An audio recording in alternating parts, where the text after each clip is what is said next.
السلام علیکم دوستو، جیسے کہ آپ سب کو معلوم ہے کہ خیبر پختونخوا کے جو پہاڑی اضلاع ہیں جہاں پر کلاؤڈ برسٹ ہوا، فلڈ آیا، سیلاب، اور جس کی وجہ سے کافی جانی اور مالی نقصان ہوا، صوبائی حکومت کی جانب سے ایک اچھا اقدام اٹھایا گیا۔ چیریٹی میچ کھیلا گیا لیجنڈ 11 اور پشاور زلمی کے درمیان۔ پشاور عمران خان کرکٹ اسٹیڈیم، جو کہ پرانا نام اسکار باب نیاز کرکٹ اسٹیڈیم ہے، جس میں کافی زیادہ شائقین کرکٹ نے شرکت کی، کافی جوش اور جذبے کا اظہار کیا گیا۔ میچ کے لیے کیٹیگری رکھی گئی تھی ٹکٹس کی۔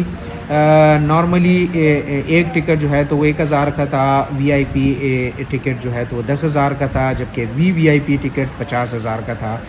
گزشتہ روز وزیر اعلیٰ خیبر پختونخوا سے صوبائی وزیر کھیل فخر جہاں جو ہے تو انہوں نے ملاقات کی اور تمام تفصیلات سے ان کو آگاہ کیا گیا کہ مجموعی طور پر جو چیریٹی میچ ہے اس سے مجموعی طور پر کتنی رقم ان کو موصول ہوئی ہے۔ تو یہاں پر میں آپ کو بتا دوں کہ جو میچ کھیلا گیا اس سے 1,75,00,000 روپے جو ہے تو اس کی آمدن ہوئی، اور یہ بتایا گیا ہے کہ یہ تمام کی تمام رقم جو ہے تو یہ امدادی جو متاثرین ہے، فلڈ متاثرین ہے، ان میں تقسیم کی جائے گی۔ اس ملاقات میں وزیر اعلیٰ خیبر پختونخوا نے جو چیک ہے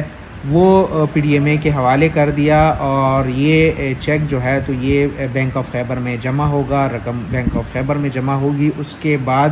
پی ڈی ایم اے جو ہے تو وہ سیلاب متاثرین میں یہ رقم تقسیم کرے گی۔ یہاں پر میں آپ کو بتا دوں کہ میچ کی جنرل ٹکٹوں سے 1,50,00,000